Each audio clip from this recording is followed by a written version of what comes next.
Dear all, I'm quite happy to welcome you again for this new webinar organized by the Bahrain Authority for Culture and Antiquities and dedicated to the recent archaeological works conducted in Bahrain. A special welcome to His Excellency Mr. Ibrahim Al-Meslimani, who is the head of Consular Service Sector at the Ministry of Foreign Affairs. So today, this is our fourth session. And it seems that more and more people are from Bahrain, but also from a lot of outside countries are attending this presentation, but is a great source of satisfaction. I'm very pleased to introduce our today's speaker, Professor Robert Carter, who worked for many years at the UCL Qatar and is now consultant at our Bahrain Authority for Culture and Antiquities.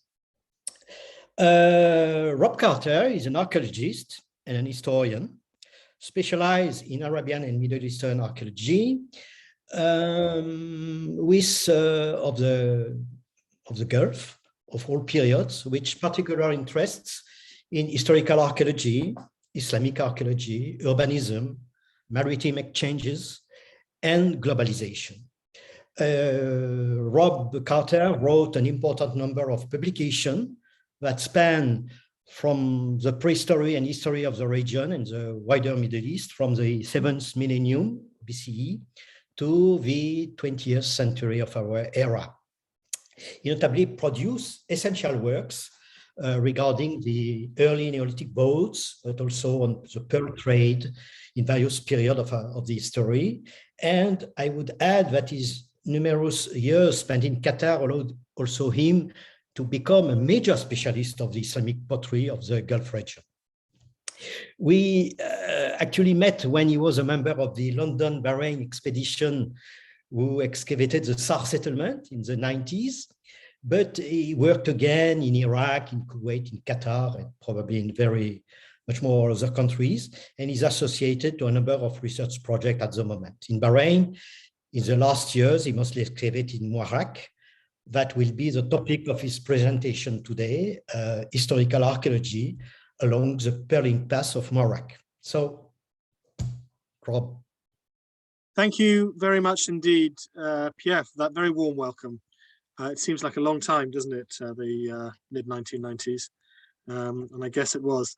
I'm going to try and start my PowerPoint presentation now, and first of all, I believe I need to share my screen. So here we go. Now, can you confirm that this is working as it should be? I think I'm getting.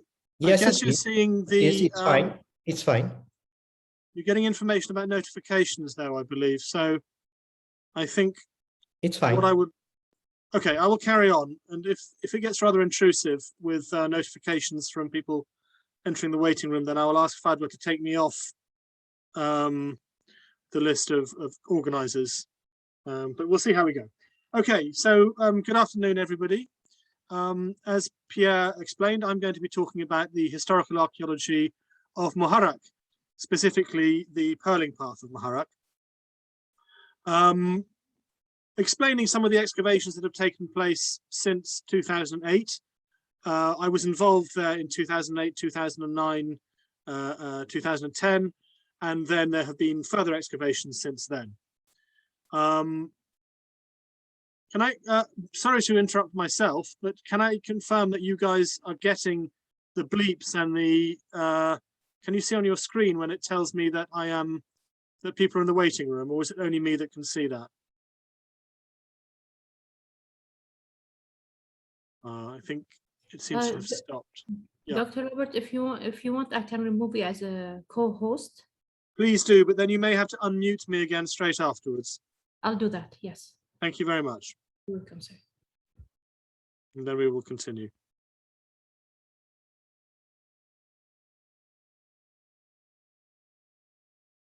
Okay. So I will carry on talking. Can you hear me? I believe you can. Okay. So here on the left, just on my starting slide, we have an archaeological find that wasn't made by me, which was actually only discovered this week. And we'll come to that at the end of the talk. And on the right, you have a shot from some excavations that took place starting in 2008 at one of the properties on the Pearling Path. Now, unfortunately, what I'm not able to do is give you a detailed history of the pearling industry in the Gulf because it takes too long.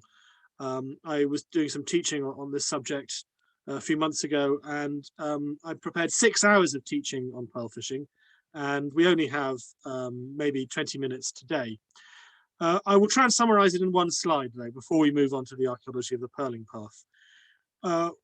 The actual evidence for pearl fishing in the Gulf region goes back to the Stone Age, to the Neolithic period, around about 7,000 years ago. Now, we don't actually have any pearls from Bahrain of that date. We do have a site at Al-Makh, which has a lot of pearl oysters. So I think it's quite likely that this was a pearl fishing site. I would assume that the people of Bahrain back in the Neolithic were pearl fishing just as much as everybody else in the Gulf, which was actually quite a lot. We have a lot of pearl-related finds from that period. In Bahrain itself, the first pearl finds were made at Sar, around about 1800 BC, maybe 100 years or so older. Several pearls were found, none were pierced. There could be an argument about whether or not they were deliberately gathered or were just caught loose in oysters, which are gathered for another reason. I myself believe that they were probably gathered for their pearls. And then pearl fishing continued over the succeeding centuries. We don't hear much about it in the historical sources, but by the time we get to the Greek period, the so-called Tylos period in Bahrain, pearl fishing enjoyed a major resurgence.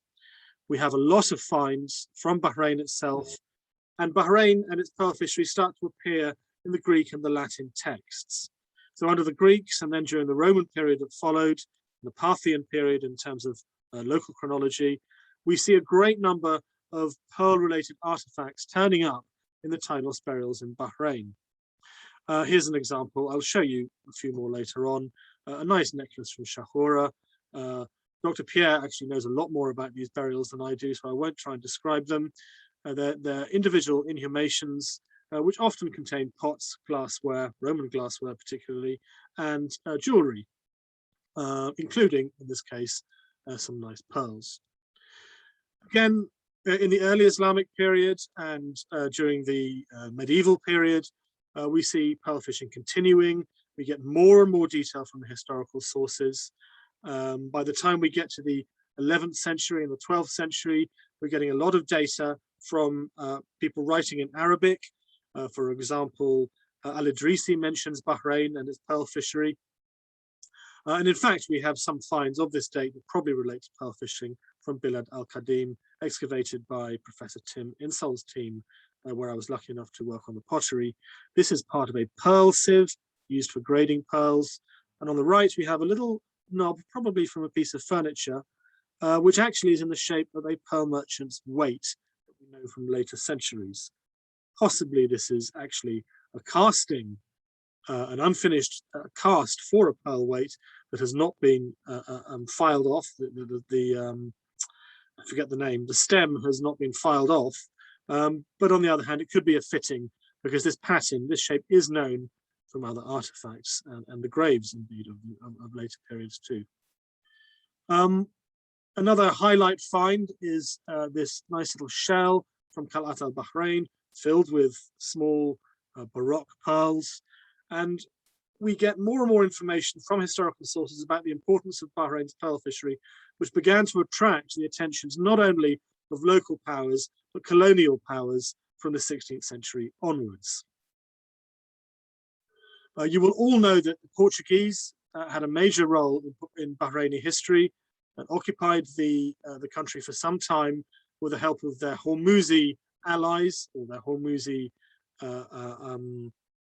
client rulers. This is actually one of the first maps that I have found that shows Bahrain and Muharraq, both separately. In this case, we have a rather misshapen island of Bahrain, the main island. And here on the top right, we have what can only be Muharraq with some people and villages on it. and people pearl fishing in the sea around the island. Actually, we have two little islands on the other side as well, which are probably Nabi Saleh and Sitra, would be my guess. And this is from 1575. Tedet used a lot of Portuguese sources in his geography. It's a nice picture showing pearl fishing around the Gulf, around Bahrain rather. More specifically to the pearling path, we have this nice Portuguese map from 1580, which shows again Muharraq quite clearly and the main island. This is Qalat al-Bahrain. This is presumably Manama B.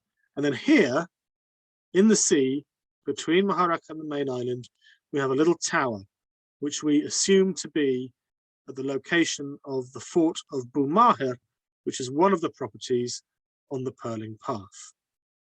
This, incidentally, this large fort on Muharraq is Arad Fort. And here we have a little village in the position of Muharraq, for which we have no archaeological evidence so far from Muharraq town.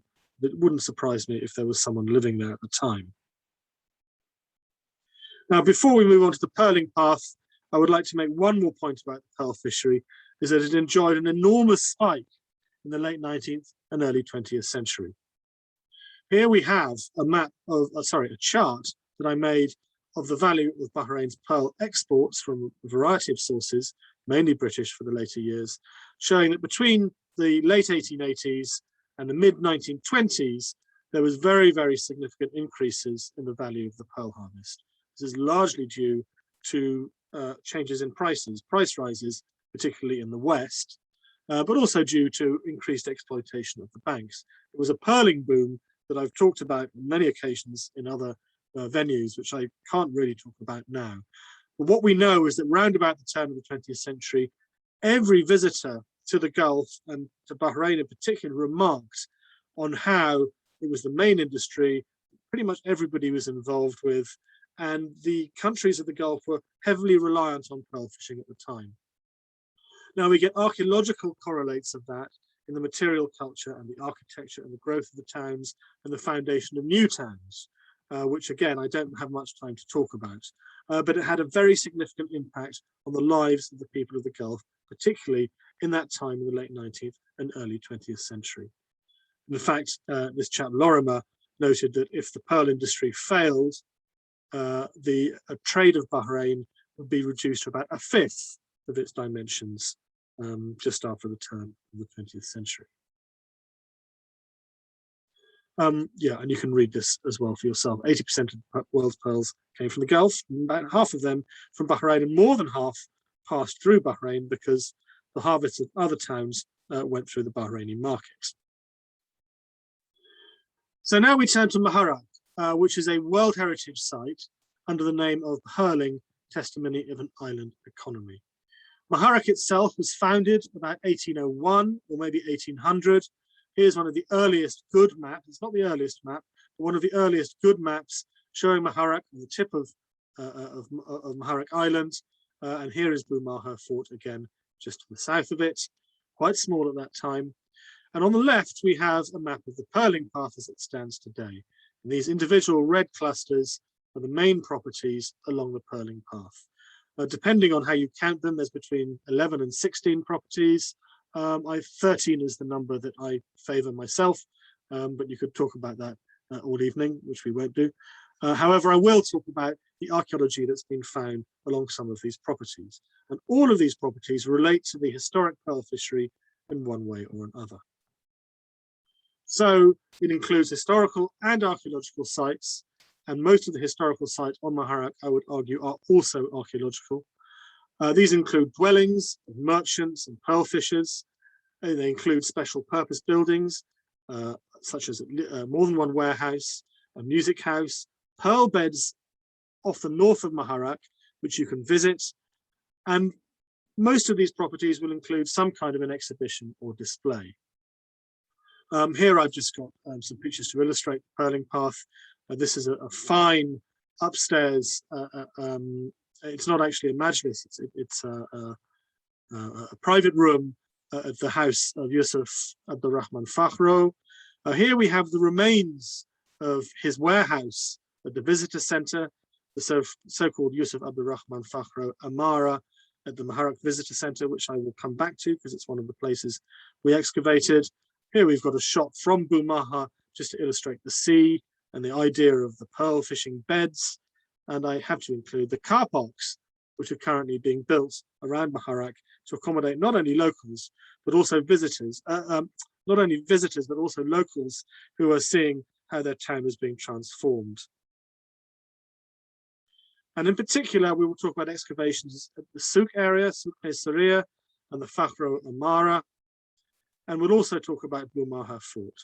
And we don't have time to talk about small test excavations that I put in the Siadi House and the Murad House more recently, which have shown the depth of archaeology and archaeological deposits in the town, but were not large enough to show much in the way of buildings.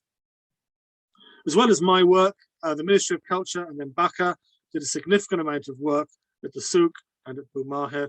And since then, Professor Tim Insall has been working in town, following up on some of our finds relating to the early Islamic period, which I will mention briefly in a minute.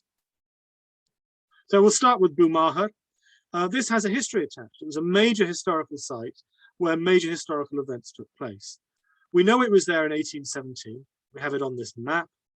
And not only did it guard the anchorage of Muharraq and Arad, it also guarded Muharraq's main water supply, which was an underwater spring. And here's a picture taken by Jacques Cartier's team in 1912 of someone gathering the water from the underwater spring through a pipe into these water skins. Lovely picture, which we're very lucky to have been made available to us. The fort was besieged in the 1840s when Sheikh Abdullah bin Ahmed was besieged there by his cousin. And it was destroyed by the British in 1868 as a punishment to the Bahrainis for getting involved in fights at sea. And this is quite a complicated story that I don't have time to go into. They shelled it from the sea, and just before they did so, it was sketched by Lieutenant Lovett. And this is a sketch in 1868. It was then partly rebuilt, used as stables, was converted into, or the fort itself wasn't converted, but the very small island on which it was used as a quarantine station in 1930. And since the 1970s, there have been various excavations. It was important not only to the defense of Muharraq and the history of Muharraq and Bahrain, but also because it was where the fleet would leave at the beginning of the season and return again at the end of the pearl fishing season. So the townspeople would go there to celebrate the departure and arrival of their known folk on the Great Dive, which was the big major event of the calendar. Now we have a nice picture of it taken by Cartier in 1912 with at least two well-preserved towers, a stump of another one remaining, and possibly either a tower or a well-preserved building on the other side. But by the time the quarantine station was built, here it is, the quarantine station in 1930, much of this had disappeared. And I strongly suspect that the stones from the collapsed fort, semi-collapsed fort, were reused to build the quarantine station. And if not, they would have been used for land reclamation or to build the expanding town of Muharraq by a variety of different people. We also have this lovely picture of people gathered at the fort. I don't know the date of it. If anybody does, I would love to know. I'm guessing it might be the 1970s because these might be television aerials. Bahrain TV was up and running in 1973. On the other hand, it could be earlier. If those are actually radio aerials, perhaps from the Coast Guard or even the airport in the far distance, then this could be earlier. I genuinely don't know. But this picture evokes the scenes that would have taken place when people gathered to see the pearling fleet leave and come home. I also believe, something I've only just noticed on this slide actually, in 1930, I think there's still a cannon poking out of that tower, but I can't really confirm. Now, I'm not going to say much about the details of the excavations. They were directed by my friend and colleague Chas Morse.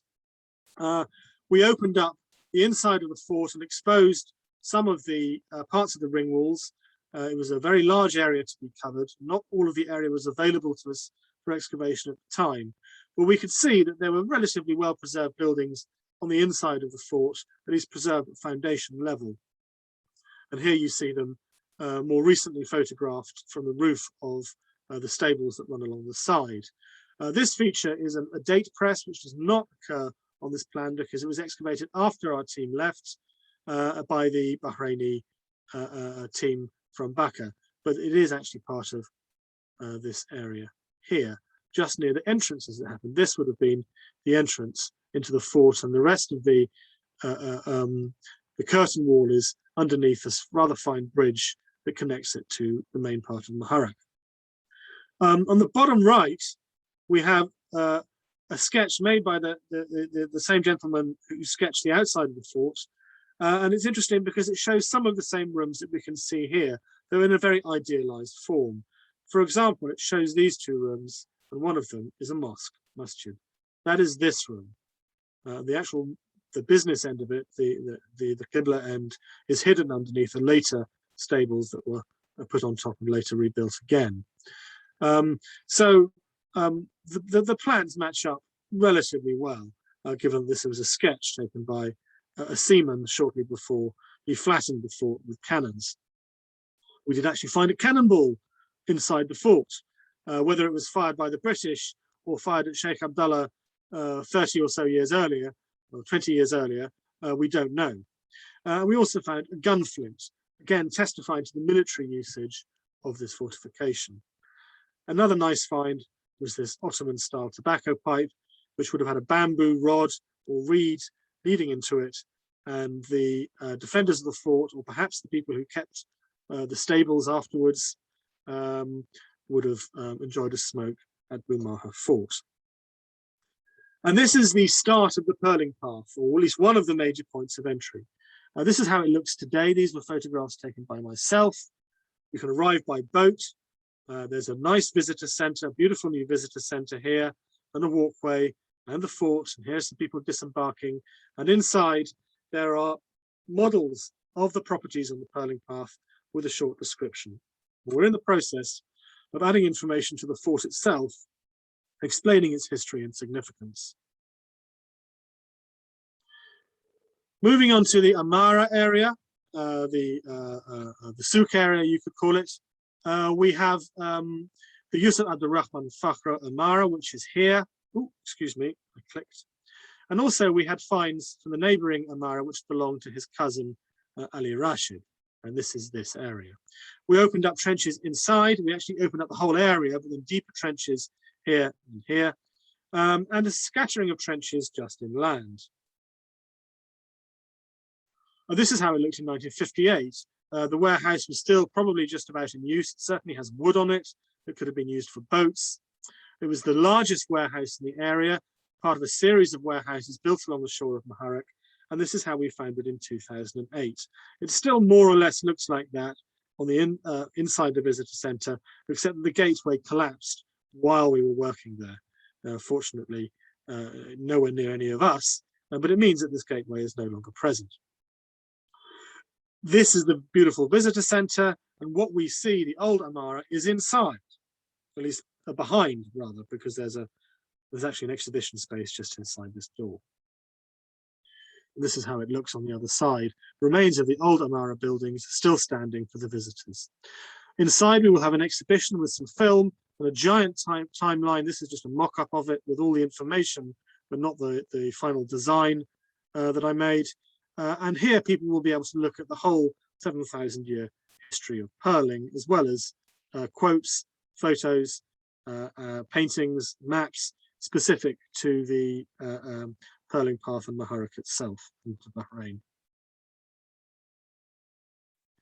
Now, when we excavated the Amara, it was in a state of collapse. The roof had long gone. Excavations were directed by Javier Naranjo Santana. It was a huge excavation with many people, done very professionally, but quite quickly, and uncovered a great expanse of stalls, market stalls, which were inside what I've been calling a warehouse, but was also a private market. Most of these stalls had date presses in them. One of them even still had sacks of dates. Some of these date stalls had been reused. This had been had a floor put on it for some purpose, and some other buying and selling activities had taken place there. But also we had a flour mill in one of the stalls, and then on the other side, some of the stalls contained building materials. Here in the distance, we have the Ali Rashid Amara, which has lost its walls, which did divide it from the other. And this was used as offices and as storage for hardware, as we shall see. And this is how it looked in plan. All of these stalls running from offices at this end, through stalls, through areas with further offices and storage, roofed storage areas, down to the wharf at the end that originally stuck into the sea. And as I say, pretty much every single one of these had a date press, which shows how important dates were to feed the people of Muharraq. Yusuf shipped them in, and then people would have sold them. They would have rented the stalls and sold them to people who came into the Amara. And at the landward end, which is this end, here we see an enlargement, we found older buildings, but not much older. And these two were on reclaimed land. And when we look at previous analysis done by this chap Yarwood, who examined the area from an architectural point of view and actually did this enormous sketch plan that must have taken weeks, we see reconstruction of the shoreline that our excavations more or less confirmed. This is, let me just go back one slide. Here is a shoreline that we were able to identify underneath the warehouse, which corresponds broadly to this one here, which was the last of the old waterfronts. And then there were successive phases of reclamation behind it until we get to the original shoreline that Yarwood puts here, though I think actually it was more likely to be really there, because this was a steep bit of embankment, which they just simply didn't build on, but it did not really require reclamation when they did decide to build on it. And this all happened in the late 19th and early 20th century during the pearling boom. We have some very nice documents that give the date of the final form of the Amara, 1930-31, and graffiti next door showing that Ali Rashid plastered his warehouse in 1932 or 1933. This says Ali and gives the date. Very nice indeed. Here you can see the plan, pretty much the same as we excavated. And of course, the finds included everything from the origins of the warehouse all the way up to its abandonment in the 50s, 60s, and 70s, depending where you were exactly in the building. So we have soap boxes from Ali Rashid's warehouse, a whole pile of old beds and lots of other kinds of hardware, some of which he probably brought from the British Naval Base when it closed in 1971. We have the passport of Ali Rashid's workers. We have nails from Yusuf's warehouse, glue, part of the flour mill, bottles for collecting date syrup, and pottery, which can go back to the 19th century. And then from the other trenches, which we haven't yet come to, we had a cache of silver rupees, more than 100, dating to the beginning of the 20th century, which must have been hidden by a merchant, and a rather nice piece of ivory, which was found in early Islamic levels, which we shall come to. So in one of the other trenches, we wanted to dig slightly inland to see the sequence before land reclamation took place. And we found a long, or at least rather a deep sequence of buildings, most of it belonging to the late 19th century, but with examples of early Islamic pottery found mixed up in the later material, showing us that there was an earlier occupation nearby.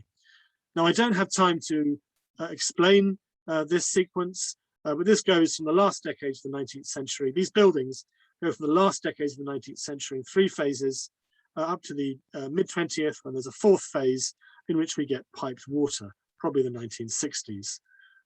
But several levels of buildings, completely rebuilt each time, including another date press, an earlier Liwan type structure, a building in the early 20th century, this is the green one, and then this early to this mid 20th century reconstruction along similar lines as what had been underneath.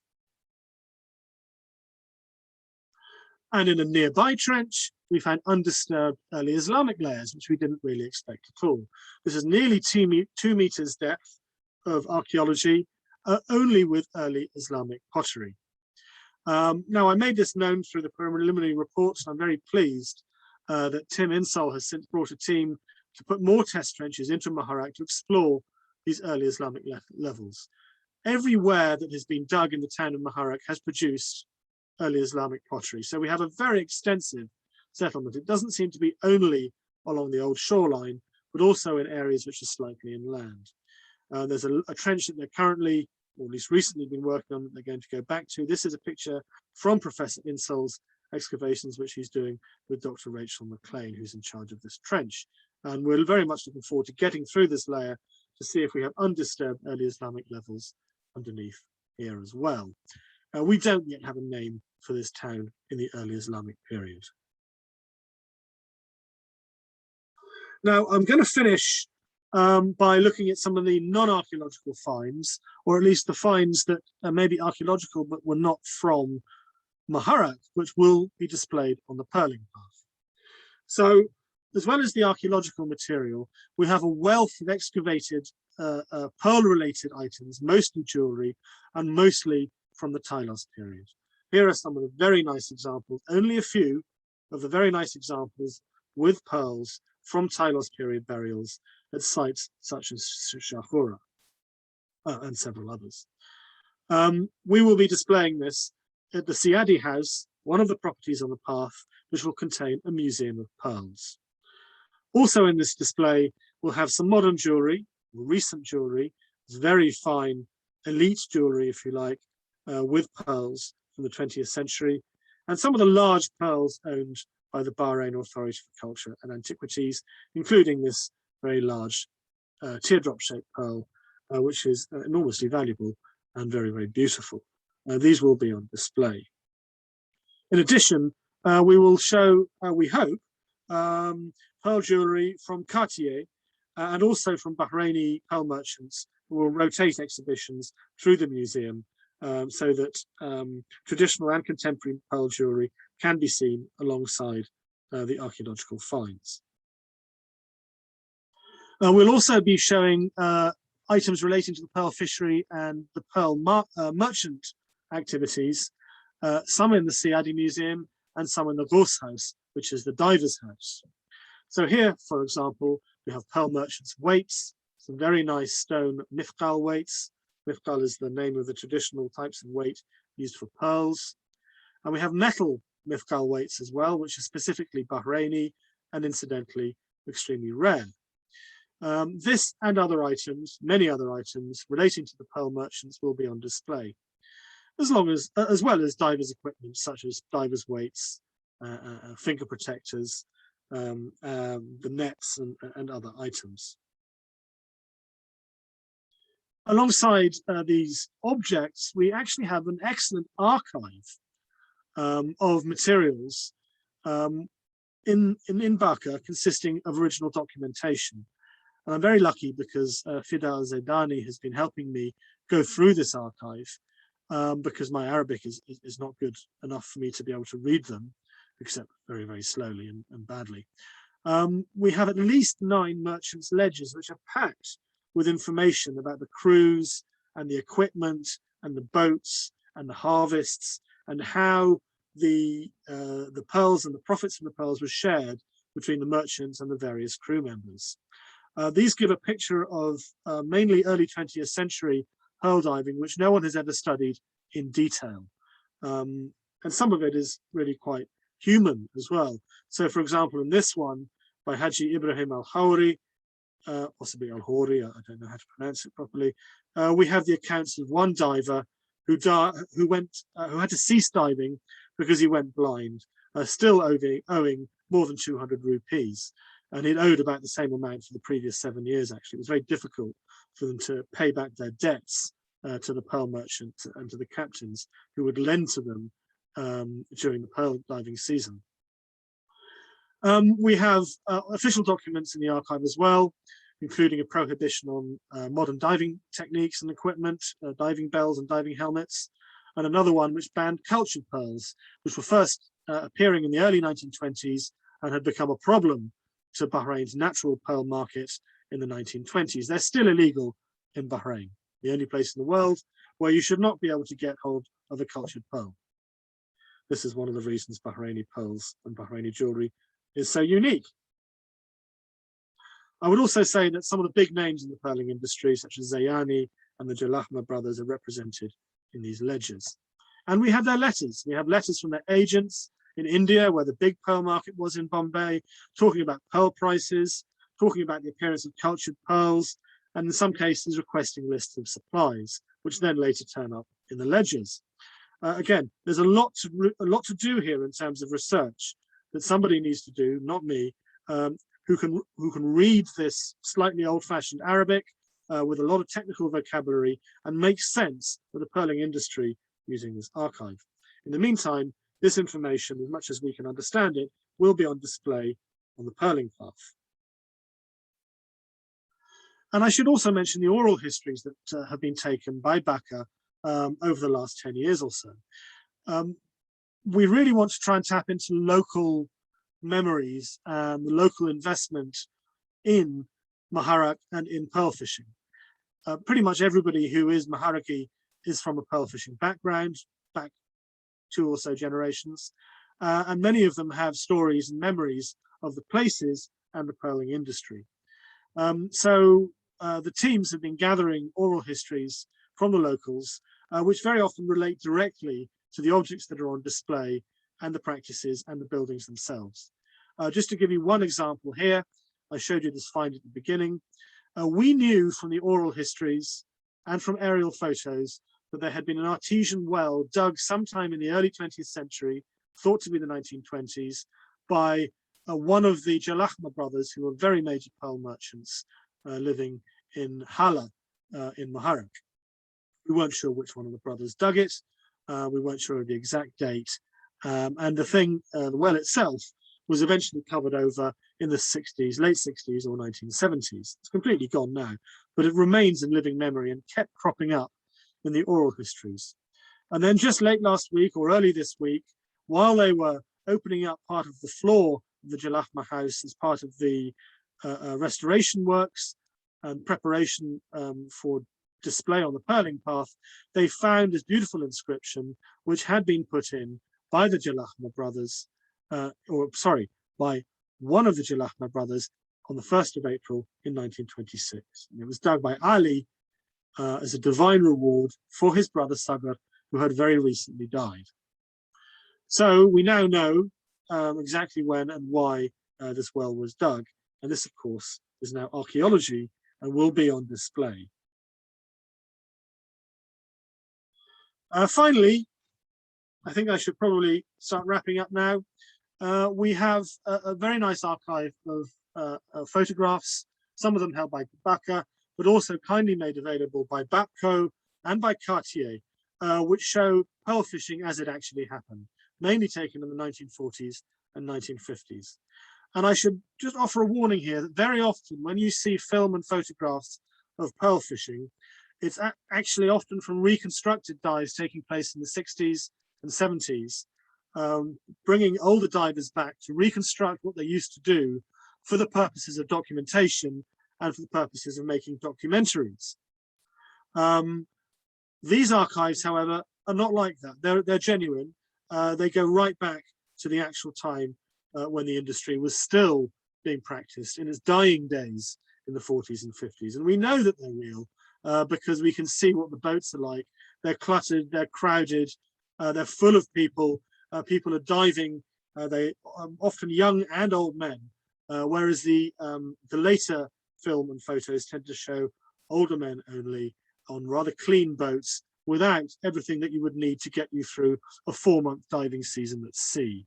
So I love these archives, and we'll be showing as much of them as we can around the pearling path in order to elucidate the lives of the pearl fishery, as well as the archaeological objects that we are displaying.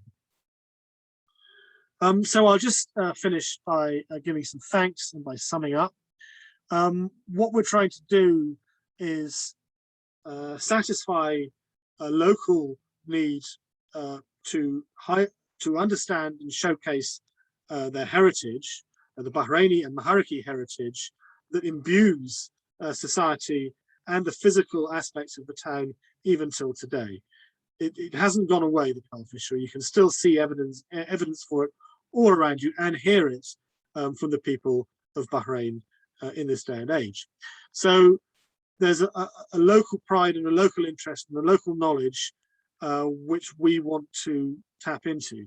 And we also want to look at a global perspective and show how Bahrain's pearl fishery and the town of Muharraq, which was central to the Gulf fishery, how it tapped into the global demand for pearls, global patterns for trade, global economics, global perceptions of beauty, jewelry, and elite luxury goods.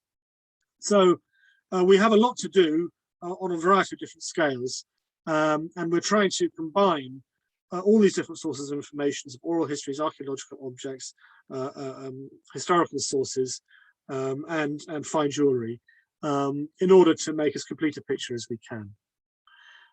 So I'll finish by thanking Sheikh Ahmed bin Mohammed, who has been in charge of this process since the beginning, the head of Baka, Nora Asaya, apologies for slightly misspelling her name, who is in charge of the pearling path, Dr. Salman Al-Mahari, the head of archaeology and museums, Fida Al-Zaidani, who I've already mentioned, who's helped me with the archives, Yusra Haweda, who helps us with the heritage objects, not only the heritage jewelry, but also the items used by the divers themselves and on the boats, to Morgan Linder, who has been helping us with the archaeological objects and is in charge of the archaeology stores, excuse me, among many other things. Sheikh Khalifa bin Ahmed Al Khalifa, who has now left as his role in charge of archaeology and museums, but was instrumental in involving me and in much of the progress of the pearling path. Lucia Gomez Robles, who has been working on the architecture and the historical architecture and the development of the houses. Ali Salem, my friend and translator. Professor Tim Insole, for his information and his work on Muharraq, and many others. I could go on, but I really need to stop. And I'll be very happy to answer questions. So I will finish there. And thank you for listening. Thank you so much, Rob Carter, for this very vivid and so interesting talk. I open discussion. If there is any questions, don't hesitate to.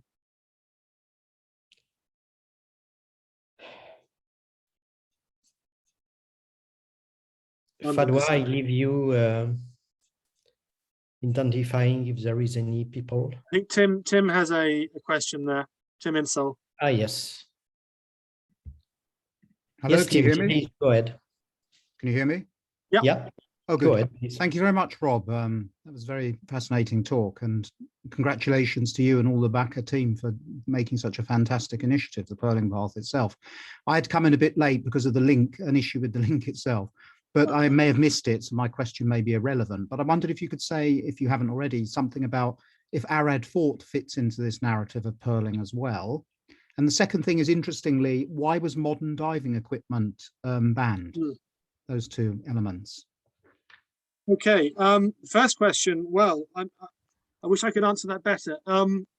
We know that Arad Fort and it's an area has been an important center of occupation on Muharraq Island, at least since the early Islamic, maybe the Sasanian period.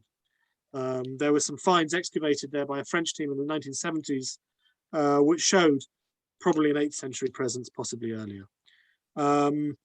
And it's repeatedly shown in the Portuguese period as a major fort. What we don't have is much in the way of historical written sources to attach it. We think that one of the places mentioned in the Syriac sources of the Church of the East between the 7th and 9th century, and possibly earlier, I would have to check, is Arad. There's a place called Ardai, which is mentioned. And also we know from the Roman period that Tylos was mentioned with this place, Arados, which we also think is Arad. So we would assume that it's an extremely important place. There's a little bit of information about the divers and boats that went to the fishery in the late British historical sources, but I can't give you any more details than that. I've never talked to anyone from Arad about their pearl fishing heritage, but they will certainly have it. It's one of the things that needs to be researched. As you know, there's many villages in Bahrain and they all have pearl fishing histories, and each can be investigated in its own right. But I haven't done that yet with Muharraq, with Arad. So I don't really feel I'm able to answer your question very well, other than to say it probably was important, but I don't have much information. Fair enough. As for the equipment, this was a burning question throughout the later 19th century and early 20th century, because few merchants wanted to introduce diving equipment, as did foreign speculators. And this caused a lot of debate and argument, and potentially it was considered to be disruptive by the British authorities and the sheikhs who ruled the Gulf countries, because they thought there would be an imbalance between those who could afford to get diving bells, diving helmets, compressors, and those who could not. So everybody who would not be able to afford to do that was outraged at the idea, as they were also outraged at the idea of foreigners coming in with high-tech equipment and hoovering up all the pearl oysters to the disadvantage of the locals. And so the way that the British dealt with it was to say, we're going to ban it.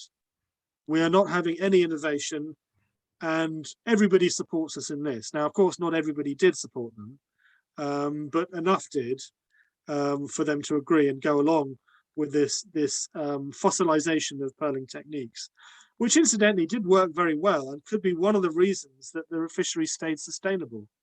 So even though it was the biggest pearl fishery in the world with the most people working on it most consistently through time, it never ran out of pearls and pearl oysters. There would be series of years when harvests were poor and people worried about overfishing, but just when they were about to try and do something about it, they would have a great harvest and then a series of good harvests. So it doesn't look as though they were actually ever overfished to the point where they couldn't recover, though they may have been in the long term, we don't know. And then they may have been if diving bells and rakes and dredges and things were used too. In South America, for example, they destroyed their oyster beds in the 16th and 17th century by using dredges. They didn't come back, at least not for centuries. And this, this wasn't allowed in the Gulf. So there was a complex series of reasons why it was banned. Probably for the better, but I'm not really sure where I stand personally on whether it was a good thing or not. Thank you very much. Thank you. Any other questions? So if there is no additional question, I will thank warmly everybody to have attended this nice presentation. And our next meeting is next week on 22nd of September. Our colleague from Baka, Mustafa Ibrahim Salman, will speak about some works conducted last year at Makaba with a collection of nice discoveries. So thank you very much to all, and we will welcome you next week, same time. Thank you very much, Pierre, and thanks to all the attendees. Thanks again, Rob. Bye-bye.